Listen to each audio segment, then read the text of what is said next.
Hello guys, তো আজকে একটা ইনভিটেশন আছে, মানে এই গরমে মানে মহাপ্রভুর ভোগ আমার দিদির বাড়িতে।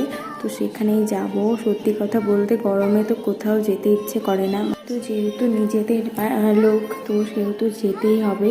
তো আমি দেখো ডিটক্স ওয়াটার খাচ্ছি, যেটা খুবই ট্রেন্ডিংয়ে চলছে। যদিও আমি রেগুলার খাই না, আজকে কেন জানি না ইচ্ছে হলো তাই খেলাম।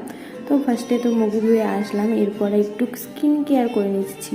জীবনের জন্মে কর্মে তো কোনোদিনও স্কিন কেয়ার করা হয় না, তো ভাবলাম চলো আজকে একটু মুখটা ফ্রেশ করে নিই, কেননা অনেক দিন থেকে কিচ্ছু করা হয় না, কিচ্ছু মানে কিচ্ছু না। তো যাই হোক, একটু সুন্দর করে ফেস প্যাক লাগিয়ে নিলাম। তো সেই ফেস প্যাক লাগিয়ে আমি যে ঘেমেছি পুরো বলার মতো না। আর এখানে আমার বরের সাথে আমি গল্প করছিলাম ফোনে, মানে দোকানে গেলেও আমি ফোনে গল্প করি, ভাবা যায়। তো ওকে বলছিলাম যে কী পরে যাবো, ও বললো শাড়ি পরে যেতে। তো এই গরমে শাড়ি পরে যেতে হবে শুনে মাথা পুরো